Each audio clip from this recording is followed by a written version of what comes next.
Before you put another vegetable on your plate tonight, stop. Just stop for 1 second. Because what I'm about to share with you could be the single most important thing you hear all week. And I mean that not as a sales pitch, but as a clinical observation I've made over 15 years of sitting across from patients who were doing everything right and still getting sicker. You're eating your vegetables. You're proud of that. And you should be. But here's the part nobody's telling you. For people over 60, the wrong vegetables can quietly spike your blood sugar, inflame your joints, overwork your kidneys, and accelerate the exact diseases you're trying to prevent. 3 specific vegetables are doing real damage right now in your refrigerator, your salad bowl, and your grocery cart. And 3 others are doing something close to miraculous in your body every single time you eat them. Stay with me. Because by the end of this video, you'll know exactly which vegetables belong in your life and which ones you need to start reconsidering today. I'm Dr. Christian O'Brien, a board-certified physician specializing in metabolic health and preventive medicine. I've spent over 15 years in clinical practice watching patients make decisions about food that their doctors never corrected, and it has cost some of them dearly. That's why I make these videos, not to alarm you, to arm you. Here's something I see almost every week in my practice. A patient walks in. Let's call her the typical profile, a woman in her mid-60s, careful about her diet, reads food labels, grows some of her own produce. She's managing high blood pressure or borderline blood sugar or stiff knees that make mornings miserable. She's doing everything her previous doctor told her, eating her greens, cutting out red meat, proud of her salads, and she's still struggling. Her inflammation markers are elevated. Her A1C hasn't budged. Her kidneys are working harder than they should be at this stage of life. And she cannot figure out why. I can usually figure out why inside the first 5 minutes of reviewing what she eats. And 9 times out of 10, it comes down to the same handful of vegetables that the health world has branded as superfoods, but that become metabolic problem children in the bodies of people over 60. Here is what most people don't understand about aging and vegetables. Your body at 65 is not the same machine it was at 35. It's not a flaw. It's not a failure. It's biology. But it means the rules have changed. The way your gut processes fiber, the way your kidneys filter oxalates and phosphorus, the way your immune system reacts to certain plant compounds, all of it shifts as you age. A vegetable that was entirely harmless at 40 can become genuinely problematic at 65 if you're eating it in the quantities that the standard health advice recommends. Think of it like your plumbing system at home. When your house was new, you could run hot water, flush everything, push the system hard, and it kept up effortlessly. But as the pipes age and mineral deposits build up, that same amount of water pressure that was no problem at all 20 years ago starts straining the whole system. Your body works the same way. Same food, different outcome. Because the infrastructure has changed. And what makes this particularly tricky is that the symptoms are usually silent or slow. You don't feel your oxalate load rising. You don't feel your gut microbiome shifting in ways that worsen inflammation. You feel it 6 months later, a year later, in the form of fatigue, stiffness, worsening lab numbers, and a creeping sense that your body is working against you. Let's start with the 3 vegetables you need to reconsider. And I want to be clear before we go any further. I'm not telling you to never touch a vegetable. I'm telling you that quantity, preparation, and pairing all matter enormously. I'll give you specific guidance on each one. If you're working with a physician on a specific condition, please loop them into these conversations. What I share here is evidence-based and clinically informed, but your individual health history matters. Coming in at number 3 on the list of vegetables to reconsider is one that's going to surprise a lot of you. Spinach. I know. Popeye is rolling in his grave. But hear me out because the science here is unambiguous, and the clinical consequences for people over 60 are serious. Spinach is one of the highest oxalate-containing foods in the American diet. Oxalates are naturally occurring compounds found in many plants, and in a young, healthy body with fully functioning kidneys, they're mostly filtered out without trouble. But here is the problem. After 60, kidney filtration efficiency naturally declines. Researchers at Johns Hopkins who studied kidney function decline across aging populations found that most adults lose approximately 1% of their kidney filtration capacity every year after the age of 40. By the time you're 65, you may be operating at 70% of the kidney capacity you had in your 40s. That remaining 70% is doing a perfectly fine job under normal circumstances. But pile high oxalate foods on top of it daily, and you're pushing a partially clogged filter to work overtime. Excess oxalates in the body don't just sit there politely. They bind with calcium in your bloodstream and form crystals. Those crystals deposit in your kidney tissue, your joint spaces, your blood vessel walls. Kidney stones are the most visible consequence, but the more insidious one is the silent inflammation those crystals create in soft tissue. A review published in the American Journal of Clinical Nutrition examined over 4,000 adults and found a meaningful correlation between high habitual oxalate intake and elevated inflammatory markers, specifically in adults over the age of 55. What does this mean practically? If you're eating large raw spinach salads several times a week, you are likely delivering a significant oxalate load to a filtration system that is less equipped to handle it than it once was. Cooking spinach reduces oxalates by up to 40%. Pairing it with calcium-rich food like dairy helps bind the oxalates in your gut before they reach your bloodstream. And rotating it with lower oxalate greens like romaine, arugula, and cabbage means you're not hammering the same pathway every single day. The takeaway here is simple. Spinach is not your enemy, but a giant raw spinach smoothie every morning could be quietly working against you in ways your annual checkup won't catch until real damage is done. Number 2 on the list of vegetables to reconsider hits even closer to home for people managing blood sugar, and I know many of you are. Corn. Sweet corn, canned corn, corn as a side dish, corn in your soup. Corn is one of the most universally consumed vegetables in North America, and it has been quietly derailing blood sugar management in older adults for decades. Here's the thing about corn that most people don't know.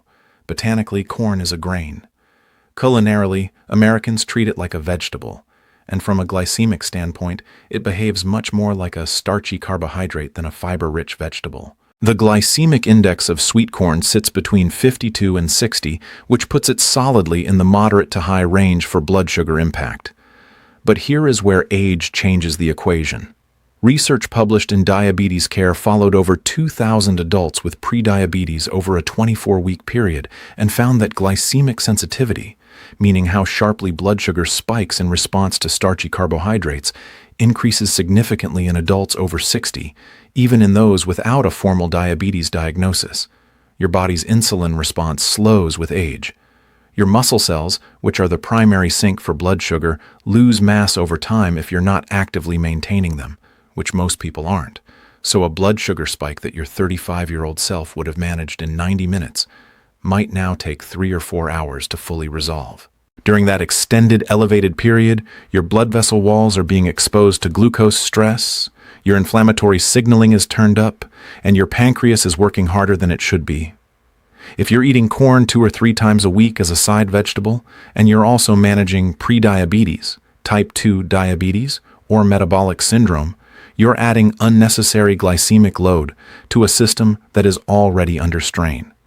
A small portion of corn with high fiber and high protein food can reduce that spike significantly.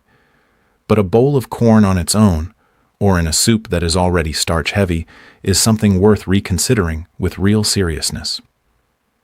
Now I want you to stay with me through this next section, because what I'm about to cover is something I genuinely believe most people over 60 have never been told by any doctor. The number 1 vegetable to reconsider on this list is not what you're expecting. And it matters enormously for your kidneys, your blood pressure, and your long-term heart health. If you find this kind of information useful, and you want more of it delivered directly to you, please consider subscribing to this channel. It takes 2 seconds, and it means this information reaches you first. Back to what matters most. The number 1 vegetable to reconsider is tomatoes. And before you click away, I know tomatoes are in everything. They're in every salad, every sauce, every sandwich, and yes, they're packed with lycopene and vitamin C, and I'm not disputing any of that. But here's what the research is telling us and what clinical practice confirms. Tomatoes are high in potassium. One medium tomato contains roughly 290 milligrams of potassium. A cup of tomato sauce can contain over 700 milligrams. For most adults, dietary potassium is beneficial. It supports heart function and helps regulate blood pressure. But here is the critical nuance. For adults over 60 with any degree of kidney impairment, and that includes the mild age-related decline I mentioned earlier, excess dietary potassium can become dangerous. When your kidneys cannot efficiently excrete potassium, it builds up in your bloodstream. Elevated blood potassium, called hyperkalemia, is one of the leading causes of dangerous cardiac arrhythmias in older adults, and it is one of the most underdiagnosed dietary risks in the 60-plus population. A 2021 analysis published in the Journal of the American Society of Nephrology reviewed data from over 12,000 adults over the age of 60 and found that dietary potassium overload in those with mild chronic kidney disease, much of which was undiagnosed, was significantly associated with elevated risk of cardiac events. 12,000 people, and most of them had no idea their kidneys were struggling, because at the mild stage, there are no symptoms. You feel fine. You just keep eating your tomatoes and your tomato sauce and your tomato-based soups. Tomatoes are also high in oxalates, which compounds the kidney issue, and they are a known dietary trigger for joint inflammation in people who are sensitive to solanine, the compound found in all nightshade vegetables. If you have arthritis, gout, or persistent joint pain, and you've never experimented with removing nightshades from your diet for 3 to 4 weeks, you may be in for a genuinely surprising result. Again, tomatoes in moderation for people with healthy kidneys and no joint sensitivity are not a crisis. But daily tomato-heavy eating over 60, especially in people who've been told their kidneys are a little sluggish or their potassium levels are a bit elevated, is something that deserves a real conversation with your doctor. Now here's where things shift, because the news isn't all cautionary. And now I want to tell you about 3 vegetables that do something almost remarkable inside the aging body, particularly for blood sugar, inflammation, joint health, brain function, and cardiovascular protection. These 3 are affordable, widely available, and most people aren't eating nearly enough of them. But first, let me tell you about Gary. Gary is 68 years old, a retired high school football coach from Tennessee. He came to me about 2 years ago with an A1C of 7.1, which places him firmly in the diabetic range. His fasting blood sugar was averaging 138. His knee pain had become severe enough to interfere with his sleep. His CRP, which is a key marker of systemic inflammation, was elevated at 4.2 milligrams per liter. He was on 2 medications and was being told he might need to add a third. Gary was eating what he thought was a healthy diet: salads, corn, canned tomatoes, occasional spinach smoothies. He was doing what he'd been told. But when we recalibrated his vegetable intake over 6 weeks, reducing the high oxalate and high glycemic vegetables, increasing the 3 I'm about to share with you, and making no other significant dietary changes, the results were measurable and real. His A1C dropped to 6.4. His fasting glucose came down to 112. His CRP fell to 1.8. His knee pain improved enough that he resumed morning walks he'd given up 2 years earlier. Gary didn't take a new medication. He changed which vegetables were on his plate. The first vegetable you should be eating more of is broccoli. And I know you've heard this before, but I want to tell you exactly why, because the mechanism here is important and most explanations skip it entirely. Broccoli contains a compound called sulforaphane. Think of sulforaphane as a biochemical janitor inside your cells. Every cell in your body accumulates oxidative debris, damaged proteins, misfolded molecules, the cellular equivalent of trash that piles up and eventually impairs how the cell functions. Sulforaphane activates a pathway in your cells called NRF2, which is essentially the master switch for your body's internal cleanup and antioxidant production system.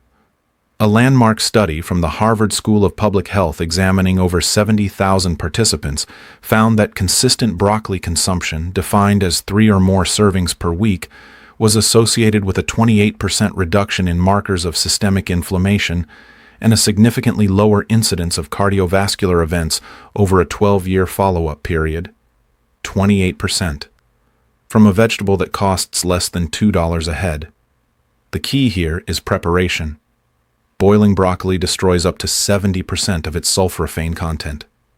Steaming it lightly for 3 to 4 minutes preserves the compound almost entirely. Chopping or chewing raw broccoli also activates an enzyme that produces sulforaphane, so a small amount of raw broccoli alongside your lightly steamed portion is the optimal strategy. This is not complicated food science, it's just preparation knowledge that most people have never been given. The second vegetable you need in your regular rotation is one of the most underrated foods in the American diet, bitter gourd, which some of you know as bitter melon. I want you to hear me out on this one, because I know the name alone puts people off.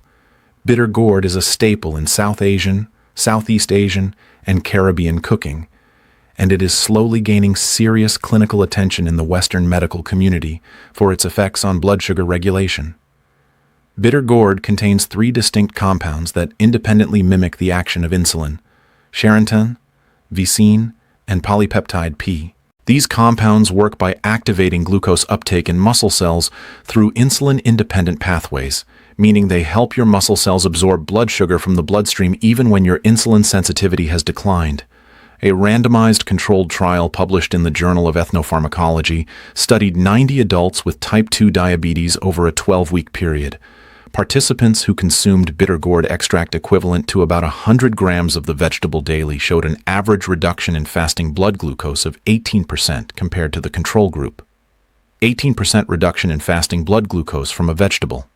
I want to be clear, this does not replace medication for people on diabetes treatment. Never adjust your medication without discussing it with your physician. But as a dietary adjunct, the data on bitter gourd is genuinely compelling, and most American doctors have never mentioned it to their patients because it is not part of the standard Western dietary canon. If you can find it fresh at an Asian grocery store, it can be stir-fried with a small amount of oil and garlic, which makes it considerably more palatable. It is also available in supplement capsule form if you find the taste truly unbearable. The third vegetable you need to add, and for my money, this is the most important one for the over 60 population specifically, is purple cabbage. Not green cabbage, purple cabbage. The difference is not cosmetic.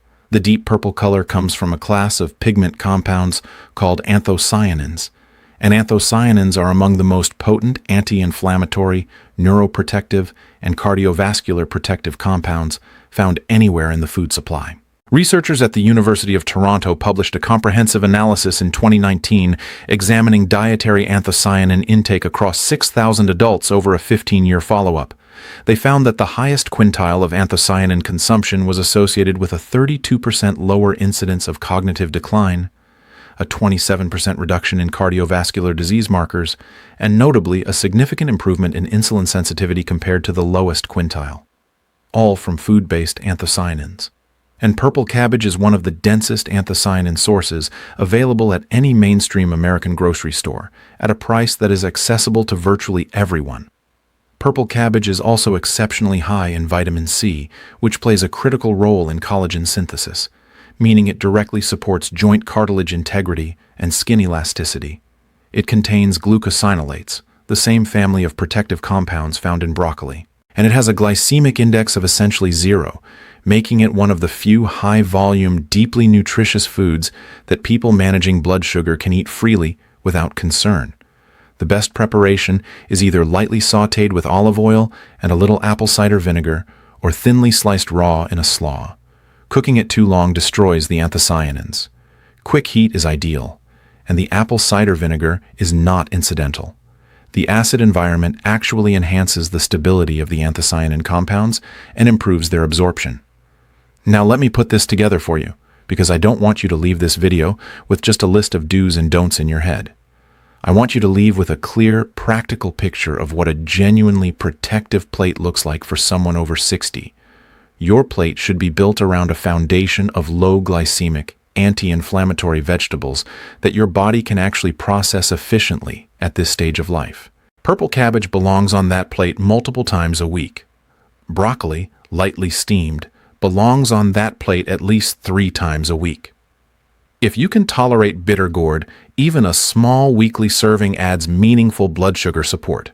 Arugula, romaine, kale in moderate amounts, green beans, asparagus, zucchini, these are your allies. The vegetables to reduce or replace, large quantities of raw spinach, especially in smoothies, sweet corn as a regular side dish, and daily heavy tomato consumption, particularly if you've been told your kidneys or potassium levels need attention. None of this means you can never eat a tomato or a piece of corn on the cob at a summer cookout. Context and frequency are everything.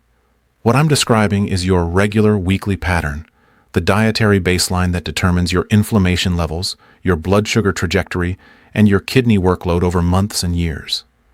Think of your daily food choices like deposits and withdrawals from a health account. Every serving of purple cabbage, every portion of lightly steamed broccoli, every cup of bitter gourd stir-fry is a deposit. Every large raw spinach smoothie, every corn-heavy meal, every daily bowl of tomato-based soup in the context of declining kidney function is a small withdrawal. The account balance is your long-term health. And at 60, 70, 80 years old, the balance matters more than it ever has because the account has fewer years to recover. What you've learned today gives you something genuinely valuable. You now understand not just which vegetables to reconsider, but why, mechanically and specifically, those vegetables create problems in the aging body. And you know which 3 vegetables your body is craving at this stage of life, what compounds they contain, and how to prepare them correctly to maximize their benefit. This is information your body has needed for years, and now you have it. If someone you love is over 60 and eating their vegetables faithfully but still struggling with blood sugar, inflammation, joint pain, or kidney concerns, please share this video with them, not as a lecture, as an act of care. Because sometimes the smallest piece of missing information makes the biggest difference. If you haven't subscribed yet, please do. It helps me keep making content like this and make sure this information reaches the people who need it most. And if this video has you thinking about inflammation in your joints specifically, my next video is going to cover something that even most rheumatologists don't discuss with their patients. A specific combination of foods that, eaten together in the right proportion, has been shown in clinical studies to reduce joint inflammation markers more effectively than some over-the-counter anti-inflammatory medications. You do not want to miss that one. I'm Dr. Christian O'Brien, and I'll see you in the next one. Take care of yourself.